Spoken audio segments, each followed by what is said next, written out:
and their staff to seek freedom of Kurdish parliamentarians imprisoned in Turkey, with a particular focus on Leyla Zana, the case of Leyla Zana. His advocacy work on behalf of the Kurdish people and his efforts to resist legal harassment in the US were highlighted in a documentary, Good Kurds, Bad Kurds, No Friends But the Mountains. Mr. Xulam is a commentator on the plight of the Kurds and Kurdistan in the nation's media outlets, and his work can be read on Aiken's website, which is kurdistan.org, and we will put the information on the board. I'd like to let you all know that we're going to have a written comments policy. So if you have a question, we encourage you to ask questions. Please write it down on a slip of paper. If you need one, please raise your hand, and we will be collecting these. And then at the end of the lecture, we will collect them all and ask them to Mr. Xulam.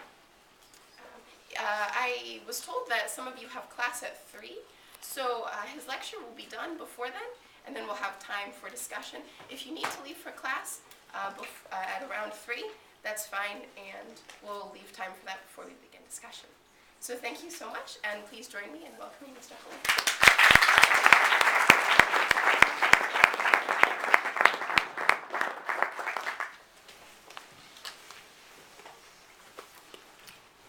The cause of freedom deserves a full shout. I have a little bit of a cold, so if my voice comes across garbled, I want to apologize beforehand. Ever since Nunja al-Masuda and Elizabeth Story invited me back last May to speak to you, I've probed the depths of my mind, which some of my friends will tell you doesn't take a long time, to merit the much appreciated honor you've kindly extended to me. I'll try not to waste your valuable time. I'll keep in mind that he who measures his words by the inch, but speaks by the yard, should be shown the door by the foot.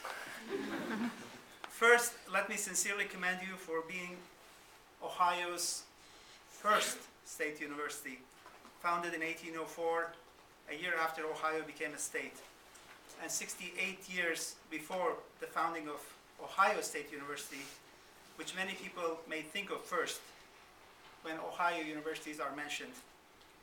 But Ohio State is not first. You are. And you are first by 68 years, as Abraham Lincoln might put it. Come to think of it, Lincoln couldn't put it that way, or anyway. He couldn't even talk. When Ohio University was opened, he had not yet been born and would not be for another 5 years. That's right, you were already 5 years old when Abraham Lincoln was born. By contrast, Ohio State, when Lincoln was born, still had another 63 years to go before its birth. Speaking of your distinguished past, I discovered another eminent accolade for your laurel leaves. You are the first university established in the old Northwest Territory, now the states of Ohio, Indiana, Illinois, Michigan, and Wisconsin, and you are the 9th oldest public university in America. You definitely have a historic name in your city, Athens, which I assume was named for ancient Athens in Greece, one of the oldest cities in the world, continuously inhabited for some 7,000 years. When we think of the Athens of old, we think of famous philosophers such as Socrates, Plato, and Aristotle, and that celebrated a noble physician, Hippocrates, as well as many other renowned figures, Pericles, who shines brightly in the pages of Thucydides, or Aeschylus, Sophocles, Euripides, and Aristophanes, who speak to us directly through their surviving plays. The Greeks gave us so much. I should not neglect to mention perhaps the greatest orator of Athens, Demosthenes. I'm told he sharpened his forensic skills by putting pebbles in his mouth and speaking against the roaring waves of the Mediterranean Sea. By learning to speak clearly, even with stones in his mouth, amid the noise of the pounding waves, he became even better as he gradually removed the stones one or two at a time. Well, as you can already tell, I am no Demosthenes. So I beg your indulgence if I clumsily sound like I still have some stones in my mouth. To be sure, the stones are not physical. They may be ethereal and in some ways more debilitating than the proverbial pebbles of the celebrated Greek orator. Let me try and explain what I mean. Again, it was a Greek who knew the answer, but it took me the education of 2 universities to find it. Imagine discovering that you are a lowly slave at a place of higher learning. My epiphany emerged when a professor asked us to name the 3 most momentous events of 1776. I was in America then, and we seemed to be in agreement that Jefferson's beloved republic obviously qualified as one of the answers. But there was a stony silence as to the other 2. Our good professor volunteered them: The Decline and Fall of Roman Empire by Edward Gibbon and The Wealth of Nations by Adam Smith. A stateless person, I remember murmuring to myself, can a book really be as important as the independence of a state? I had to read these books, and I have. And in Gibbon, I discovered something else, something unexpected, courtesy of Homer, the blind bard of ancient Greece, that froze me in my tracks. I was only a half man, according to the author of Iliad and Odyssey. Yes, you heard me right. What you see is not the real me, but merely a mirage. The real Kani, according to Homer, lost half of himself in captivity in Turkish misruled Kurdistan. The real Kani is not allowed to speak or write in Kurdish the way you do in English. The real Kani related to the blind bard when he said, in the first day of one's servitude, the captive is deprived of 1/2 of his manhood. The real Kani wants to feel full again, men again. Like the Poles in Poland and like the Danes in Denmark. And yes, the real Kani would love nothing better than to help his people, the Kurds, be free and his country, Kurdistan, independent. While in college, I learned something else about the Greeks. They knew how to take a measure of man, his life, and his times in a way that we have lost in our times. They did it through something called funeral orations. The solemnity of the event added to the drama. The most distinguished citizen of the city-state was chosen for the mission. The dearly departed was graciously measured for his deeds in a way that was richly expansive and detail-oriented, dramatically galvanizing the assembled crowd. I want to try, and I emphasize the word try, something similar this afternoon. I'm going to attempt such a Greek-style oration for a Kurdish man who was brutally murdered. What was his alarming offense?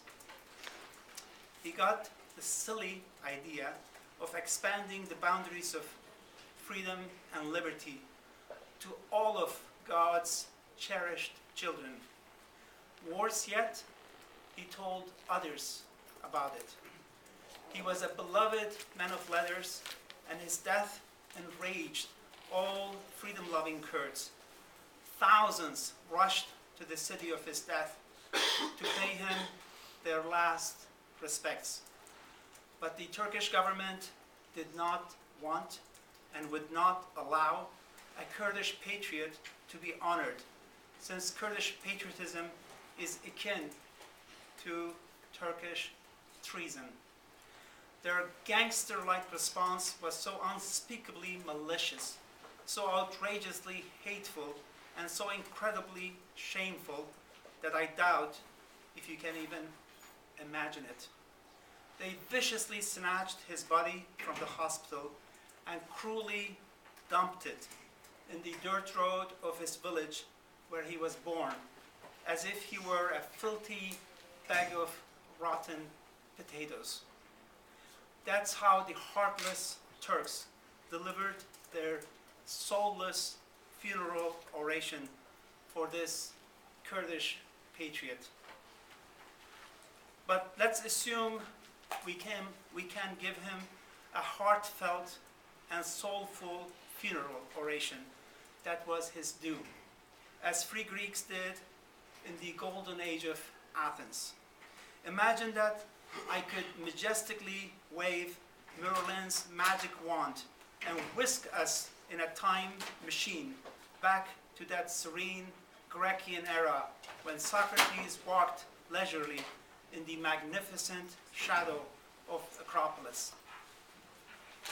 The most distinguished citizen of the polis, for you non-Greeks, that city, would take to the podium and give a splendid oration, pleasing to Plato and Cicero, perhaps rivaling Mark Antony's impressive eulogy for Julius Caesar. In American terms, it might be reminiscent of Nathan Hale's heroic regret on the gallows that he had but one life to give for his country. The citizen's eulogy might even gush with torrents of sublime eloquence that soared from the inspiring lips of Patrick Henry when he magnificently declared, "Give me liberty or give me death." I wish I could give you such a spellbinding oration. Regrettably, I, a lowly Kurd, cannot do it. But I can tell you a story, a true story, that I hope you will clutch warmly to your heart and take home with you to silently nurture with serious reflection. I would be extremely grateful for your somber thought for this afternoon, tomorrow, and God willing, for the rest of your lives, since we never know when the cold, grim hand of death may strike us, especially we Kurds. My simple oration will not be worthy of Pericles, nor will it resonate with the glory of Demosthenes, but it will be honest and heartfelt, shouting with all the sincere conviction I have. I hope to always blow the trumpet of freedom as long and loud as I can for all the Kurdish patriots who are fighting and dying for liberty in the blood-soaked mountains of Kurdistan.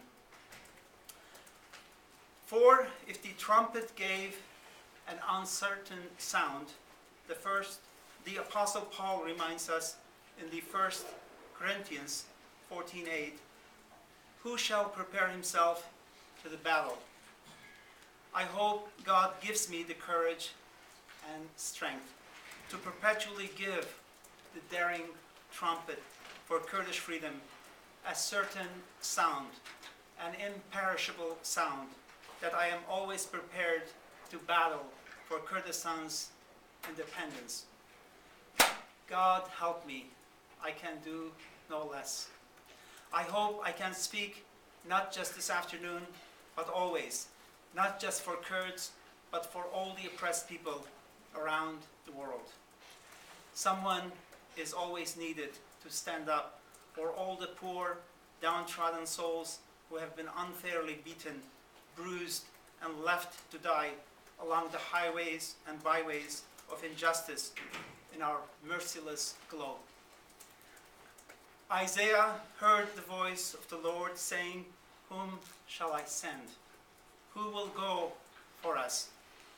Isaiah answered, "Here I am, Lord, send me." As my tormented compatriots are heroically fighting and dying in Kurdistan, I humbly say, like Isaiah, here am I. My story is about a man named Musa Anter, also affectionately known as Ape Musa, who was brutally gunned down in Ahmed, the unofficial capital of Kurdistan, 20 years ago last September. If I could be that ancient Greek orator, giving him his just due, I would say something like this. Dear Ape Musa, or in English, Uncle Moses, we're gathered here to honor you. That is not easy because I feel like an imposter swallowed by your giant shadow. You boldly stood up for Kurdish rights when the terrorizing sword of Damocles hung ominously over anyone foolish enough to defend freedom. Kurds were like dead men walking, clanging their cruel chains like Jacob Marley's Christmas Eve ghost before Ebenezer Scrooge. Kurdistan was declared illegal about 100 years ago when the unsinkable Titanic plunged to its death in the icy waters of North Atlantic. Our fathers were treated like shackled slaves, ordered to assume the identities of our masters, forced to uproot our Kurdish heritage, destroying it root and branch. It became fashionable to say, cringing in fear, that we were Turks or Persians or Arabs. Slavery was proclaimed to be stylish, even declared the apotheosis, to borrow from the Greeks again, of advancement. But thank God you didn't buy any of it, Uncle Moses. You were born a Kurd and no one was going to make you deny that fundamental fact. You saw through their clever words and called them out as the destroyers of cultures that they were. The more violently they ganged up on you, the more heroically you fought back. Your courageous life reminds me of Emperor Aurelian's one-liner. The gods have decreed that my life should be a perpetual warfare. Yours was, Uncle Moses. You not only saved the lives of many Kurds, but exquisitely inspired them to stay the grueling course. For that noble effort, we gratefully salute you. You were born during the turbulent years of the hideous Armenian genocide, when Ottoman Turks butchered a million or more feeble souls. You had no choice, of course, of when you came. But God works in mysterious ways. I'm convinced that you were put here to stand boldly against these godless cruelties. Suffering became your middle name, but you kept faith. Like the needle to the pole, you never wavered. Your mom named you Sheikh Musa after a sultan known for his liberality and love of learning. She wanted you to tread in his footsteps. Reading introduced you to justice, which compelled you to look into Kurdish rights. All your days and nights were dedicated to the Kurds and Kurdistan. You wanted the Kurdish voice respected and accepted. Bigots were incensed by your supposed impertinence. In your teens, they branded you as a person of interest, a scandalous scar you gallantly carried to your grave. One more thing about your Kurdish name. Kurds love to shorten names. So your two-word name, Sheikh Musa, was fused into one word, Sheikhmuz, and later simply Muso.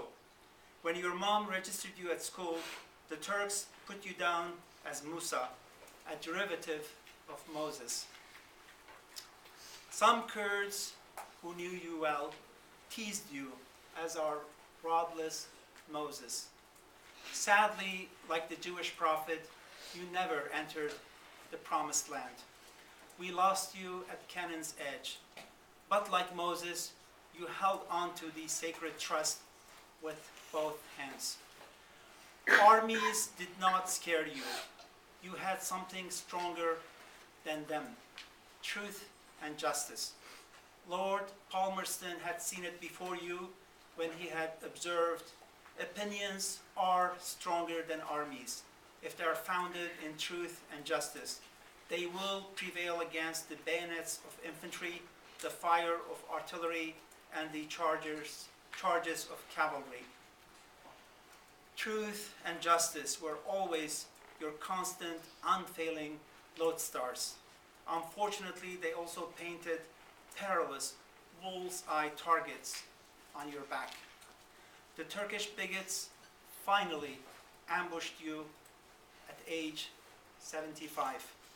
They murdered you, but your glorious martyrdom at least left us one bit of good news. You died as you always wanted, on the job, with your boots on. Now we're trying desperately to fill your gigantic 7-league boots. Ancient philosophers and religion tell us that souls are deathless. So let me tell you something that you never knew when you were alive. Remember, your mom always warned you, son, never trust a word of a Turk or an Arab.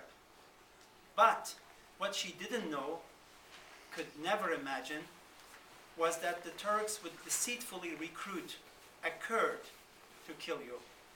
In her days, Kurds never thought of collaborating with their enemies.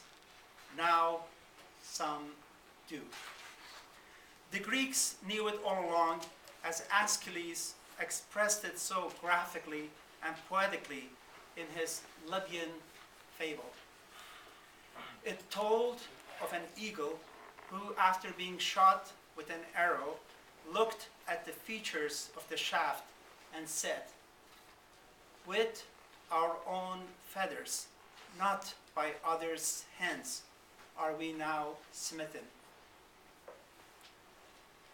Turkey, for example, has invested $450 billion in its latest war against the Kurds, and is wasting it in the most immoral ways you can imagine, including using the lure of big money to entice thousands of poor and vulnerable Kurds to take up arms against their fellow Kurds and kinsmen, transferring untold millions to bloated coffers of primarily American arms merchants, fortifying its Kurdish killing arsenals with state-of-the-art technology. The insidious trafficking in human misery is paying off handsomely in Kurdish blood. Late December, American-leased drones killed 34 innocent Kurdish villagers, 19 of whom were children. It pains me to ask this, but do you think President Obama really cares about these heart-rending calamities? I mean, no disrespect, of course, but sometimes it's hard to tell.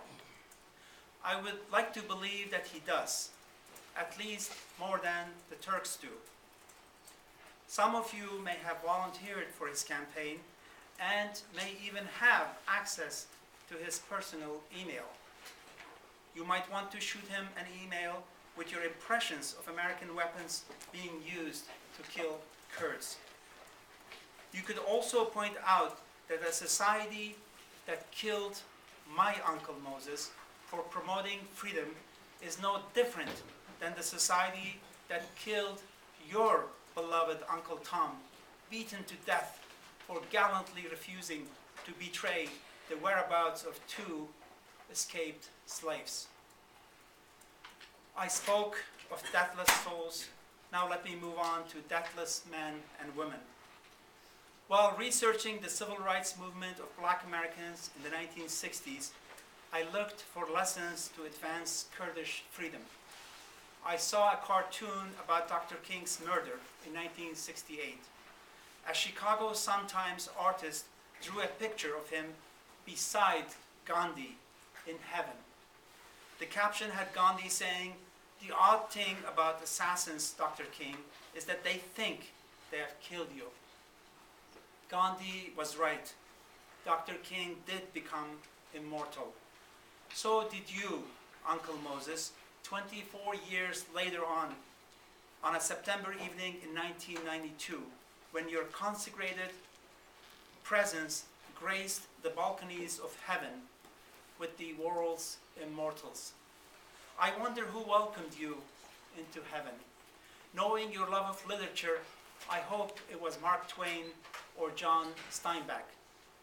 Mark Twain said something that unintentionally crisscrossed with your ill-fated assassination.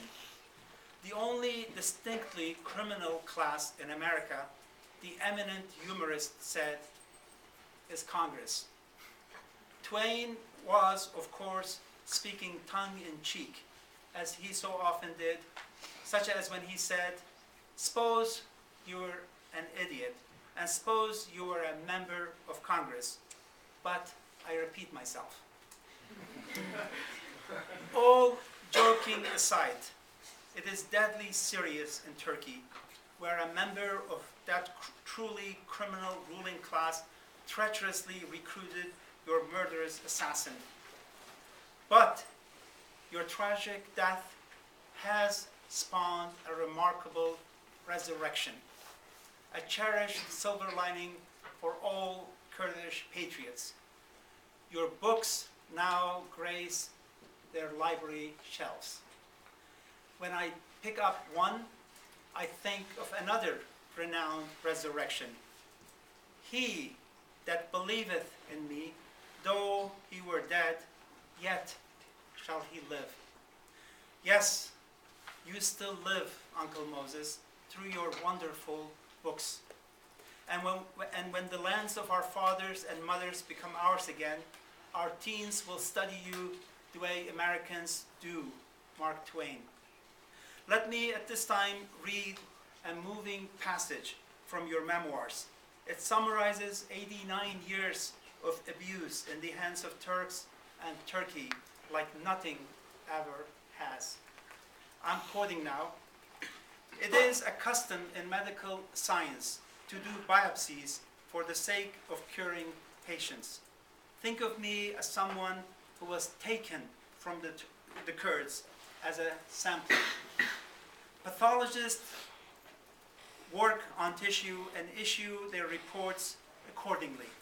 But the clueless Turkish authorities that worked on me had already declared me as carcinogenic. 40 years later, I was declared safe, not malignant. In the meantime, my life and body had been wasted because of their experiments. My memoirs are an account of these trials and tribulations." End quote. Although you spent 11 years behind bars and countless hours in unjust courtrooms, your judgment that you were found not malignant was premature. You were tricked into believing that. Your mom failed to warn you about the cunning Turks who hired a treacherous Kurd to kill you. You could never have imagined that with your charitable assessments of our implacable foes. Maybe you should have paid closer attention to the biblical parable of the tares and the wheat, and how, like oil and water, they don't mix because they are so profoundly different. One is good and healthy, the other is evil and harmful. The wicked tares are separated and burned according to the Bible, while the trustworthy wheat is put in the barn. Don't misjudge my use of that analogy.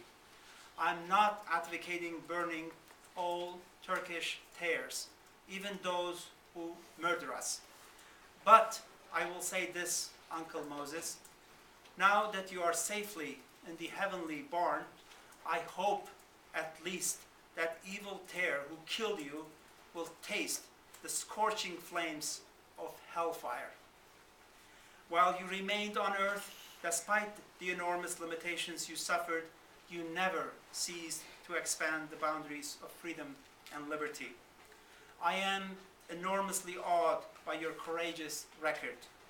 Any occasional critique is not directed at you personally, but meant to educate the young.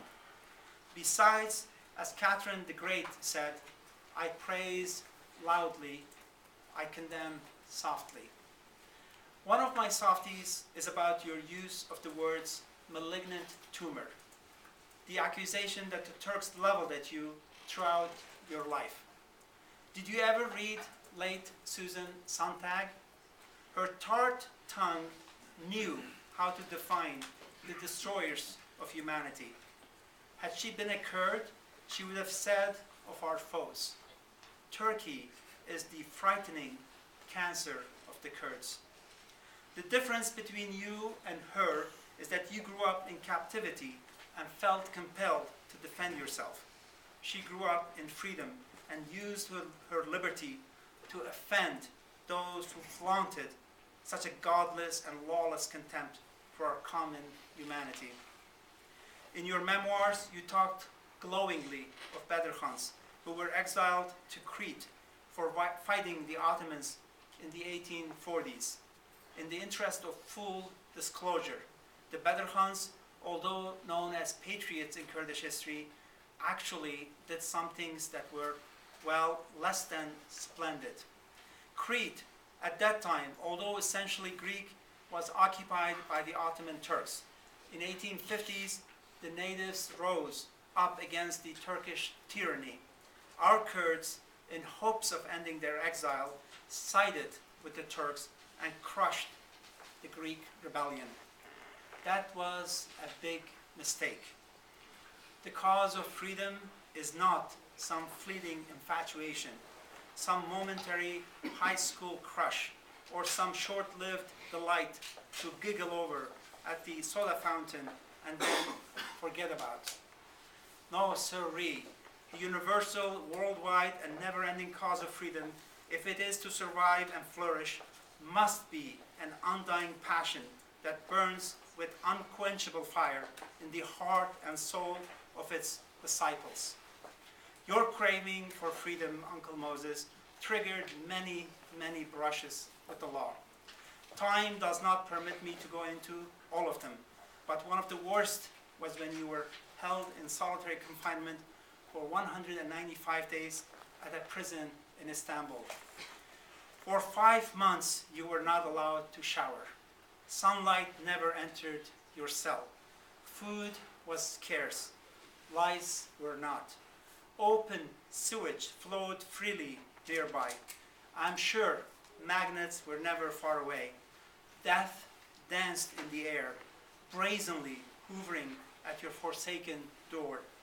Death actually stepped through the door of Emin Batu, a third-year law school student who, before he died, coughing and choking on his blood, feebly scribbled on his cell wall with his own blood. Instead of being a rose in a prison, I would rather be a thorn in freedom. I salute you, Uncle Moses, for being a constant thorn for freedom in the side of injustice, even though your heroic actions made suffering your middle name, which included a merciless beating that cracked your head open, nearly blinding you and ruining your hearing during another harsh and punitive imprisonment. But that suffering is all past now, as I conclude your well-deserved eulogy. Uncle Moses, you clearly stand out like the huge antlers of a giant stag standing on a rocky knoll against the setting sun, gleaming as a towering lover of truth and stalwart fighter for justice. One piece of good news. The Kurdish turncoat who murdered you is now behind bars. Another turncoat gave him away. The bad news is that Turkey still remains our most implacable foe. Its leader, Recep Tayyip Erdogan, still thinks he can force Kurds to turn into Turks, forsaking our beloved motherland through brutal terror and intimidation. Our armed struggle goes on, but I'm happy to report to you that our children have started to pronounce names like Mahatma Gandhi and Dr. King. 10,000 Kurdish political prisoners went on a hunger strike, some 2 months ago, some this month, which ended on November 17. Although they did not accomplish their stated goals, at least not yet, the respected strikers displayed such an admirable self-sacrifice and inspiring fearlessness that it clearly rattled the Turkish bigots. I'm convinced that final victory for the Kurds lies through the path of non-violence, as Gandhi and Dr. King showed us. And I feel like we may be on the cusp of this strategic change. I began with ancient Athens and its heroes. I will end with Sparta and one of its kings. Lycurgus was his name, and to him belongs one of the most celebrated careers of antiquity. His warriors adorn the pages of history. What is less known is that in his times, intellectual pursuits were valued more than physical exercises. In his reign, there's a tale about Spartans getting their slaves drunk in front of their children. They wanted their kids to see how excessive drinking would make fools of them, in hopes that they would avoid drunkenness. Slavery, my friends, is far more deadly than being drunk. Drunk people get over their temporary affliction. Slaves do not. Their chains remain. Those ancient Greek slaves who went to bed drunk, they woke up sober. When modern Kurds go to bed drunk or sober, they still wake up bound with their maddening chains of slavery. I hope my presence here has made it abundantly clear that I don't want you to try becoming a Kurd. But you don't have to actually become a Kurd to join our struggle for Kurdish freedom.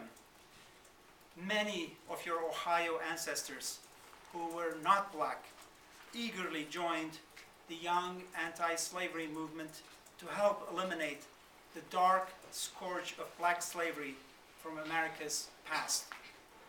They gallantly formed the Ohio Anti-Slavery Society in 1835.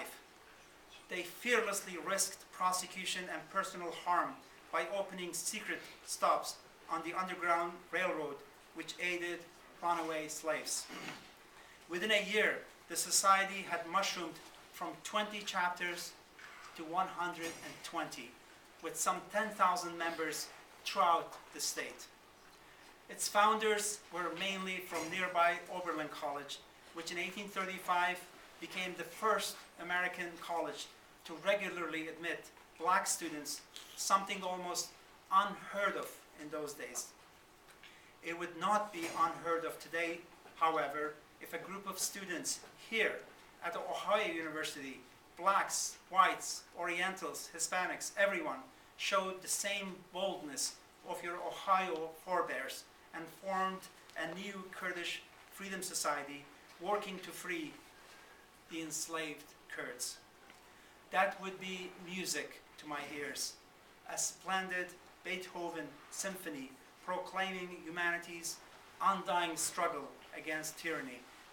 You could help do for the Kurds today what your glorious Ohio ancestors did in magnificently removing the shameful, dignity-stripping manacles from Black American slaves of the past. We need all the help we can get. As things stand, our godless and lawless neighbors have no plans to change our status from servitude to freedom. Most people who are not enslaved don't understand the evils of slavery or the overwhelming preciousness of what they do have, freedom. I hope you're not one of them. I hope tyrants enrage you the way they enraged Patrick Henry. If they do, I will leave Athens, Ohio, happy. I will leave joyful, believing that my children and grandchildren will one day visit here and read a plaque that might say something like this. On this spot in 2012, Ohio University students formed the first ever Ohio Kurdish Freedom Society dedicated to freeing Kurdish people from their cruel masters, Turks, Persians, and Arabs. Pardon me if I seem pushy, but as the blind bard of ancient Greece said, humility is not good if you're needy. Neither can beggars be choosy. We're thankful for anything you graciously give us. Help us in any way you can. Down with the piccolo, up with the trumpet. I would love to hear you blow the inspiring trumpet of freedom with your powerful pens and your talented tongues.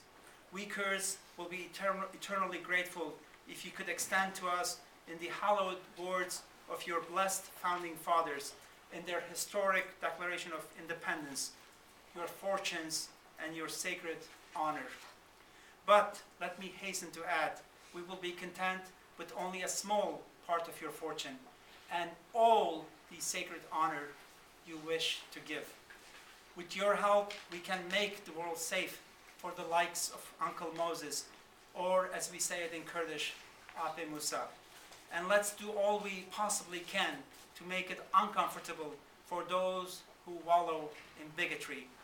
With your help, with your brilliant young minds, coupled with your dedicated energy and your infinite zeal working for us, not even the demons at the gates of hell can prevail against us. To help you decide, I will leave you with this stirring inscription on the tomb of Christopher Chapman in Westminster Abbey, bearing the date of 1680. What I gave, I have. What I spent, I had. What I left, I lost by not giving it. May God help us all to give. We should not give until it hurts. We should give until it feels good. With God's help and yours, which I fervently pray you will give us in whatever large or small way you can, the tormented Kurds will one day emerge triumphantly from the dismal darkness of slavery. With your generous help, the suffering Kurds will finally walk in the bright sunshine of freedom. As St. Francis of Assisi so beautifully reminded us, it's in giving that we receive. By giving your time and energy, we can all march forward together into that radiant tomorrow of freedom, like your better tomorrow of 1776, like your better tomorrow that ended slavery, like your better tomorrow that ushered in civil rights for all Americans, like the better tomorrow that we Kurds still anxiously wait for and with your help will one day achieve. Thank you.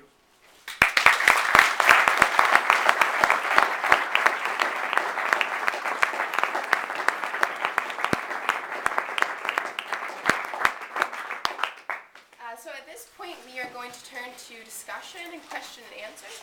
So for the next couple of minutes, if you have a question already written down, please raise your hand. Nick and Omar and John will collect questions. If you need a slip of paper, also please raise your hand. And we have some of those. Thank you so much.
Do we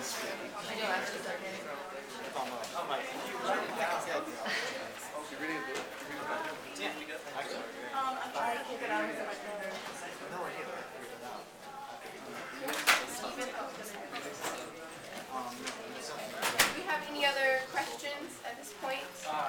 Okay, great. So we'll begin with what we have. There's been a speculation about the realness of your name. Who is entitled to make a claim on one's name, if not himself or his or her parents? Can you tell us about Turkey's policy on what names one can be equally legally given as a Turkish citizen? When I was born, Kurdish names were illegal in Turkey. So even though my dad wanted to give me a Kurdish name, he couldn't. I was given a name, Turkish name, and in the 1920s, the government of Turkey gave us Turkish last names. So I had a Turkish first name, Turkish last name. And when I was here, I found out that you could actually go to court and change your name.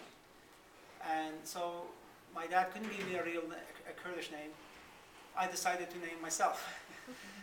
And so I thought about it. The first name Kani means spring water, from like spring coming from the mountain in Kurdish. So I decided to use that as my first name. And the last name, I was on the cusp of being an activist at that time, or being more involved, getting more involved in the Kurdish issue on a full-time basis. And the last name Xulam means servant, public servant, if you will. So I chose Kurdish last name to kind of reflect me, if you will. I've dedicated 19 years of my life now to the Kurdish cause. So that's the story of the name. For what reasons has Turkey opposed the existence of Kurdistan? In a brief nutshell, I suppose. Yeah. We could talk about this for a while.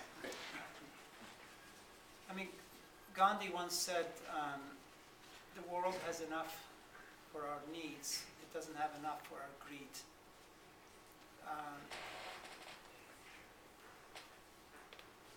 The problem that the Turkish government faces, or the people who speak on behalf of the Turks face, is they have a legacy from Ataturk, the founder of Turkey, who was a racist person. I won't use the profanity here. And so they want to uphold his racism, which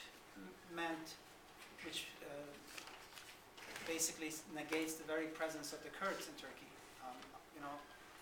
When I had my passport, Turkish passport, in terms of where it said nationality, it said Turkish.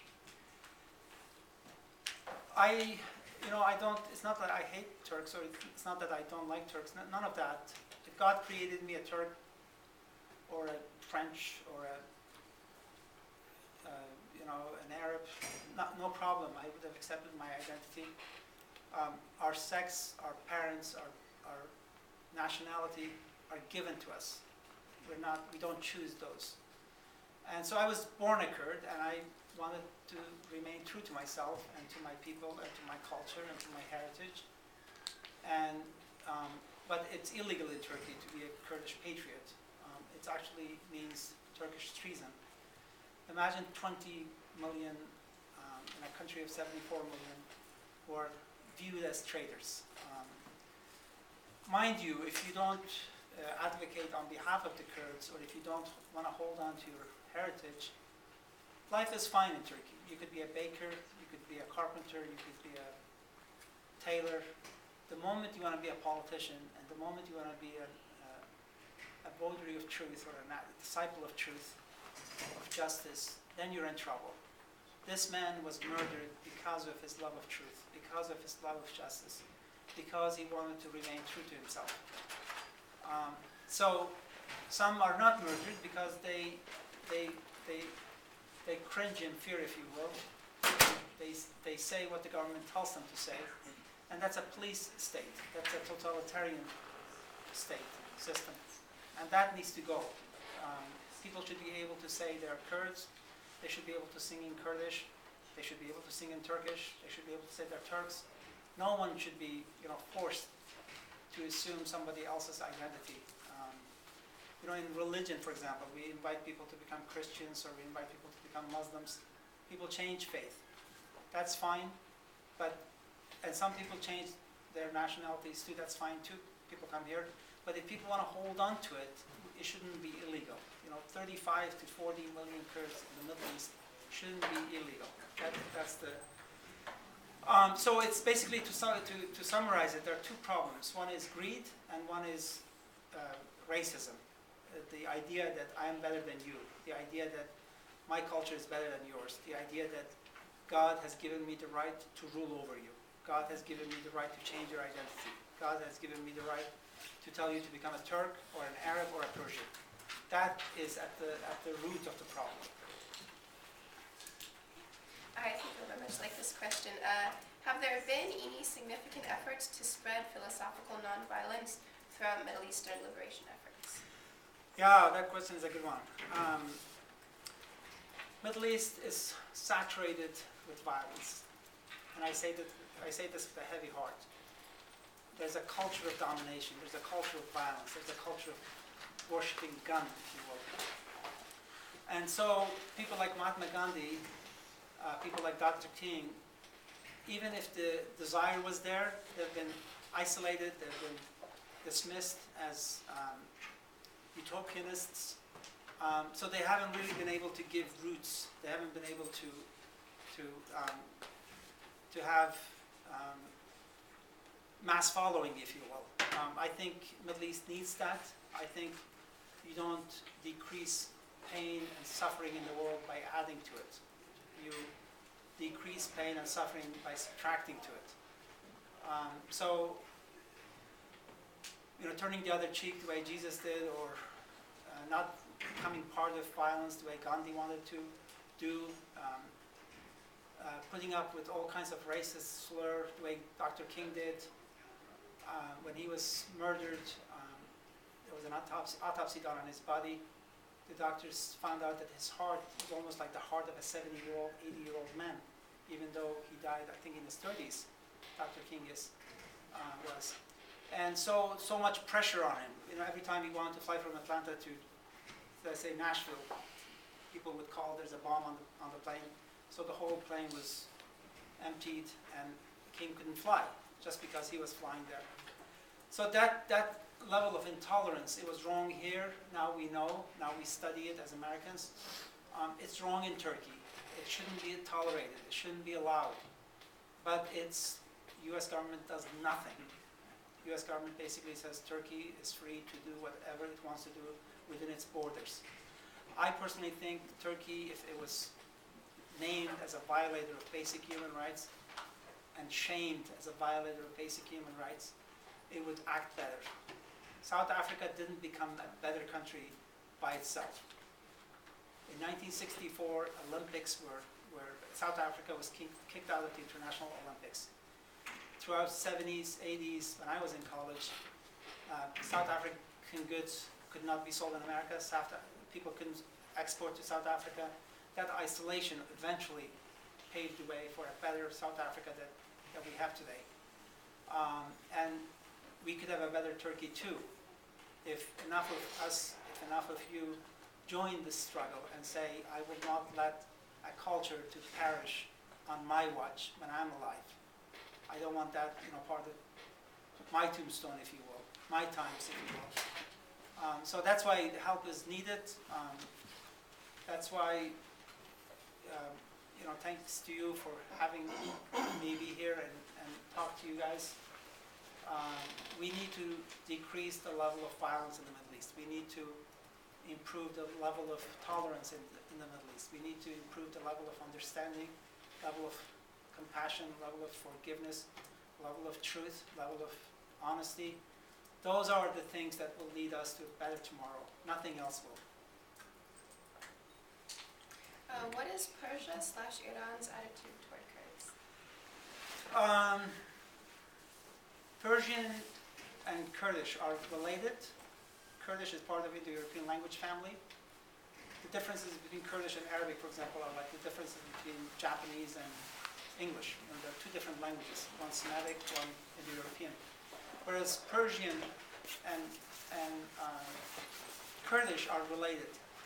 Persian government also pursues a very racist policy. It encourages assimilation, and Kurds are actually assimilated faster in Iran than they're assimilated in Turkey or in Iraq or in Syria. It's harder for a Kurd to become an Arab than for a Kurd to become a Persian because of the language proximity or the language relation. In Iran, we have another problem. The theocracy in Tehran is Shiite, and predominantly most Kurds are Sunni. That also has created some tension. The assimilation policy goes on there too. There's a little province called Kurdistan. They misspell it. There's a little bit of tolerance compared to Turkey, Syria, Iraq, but the Kurds there are struggling, fighting for independence. Iranians have pursued a different policy. They eliminate the leadership. They killed Qasimlu in Vienna. They killed Sharakandi in Berlin. So anytime there's a Kurdish leader with some traction, the Iranians send their secret agents and either poison him or kill him. We have had that problem with the Iranians.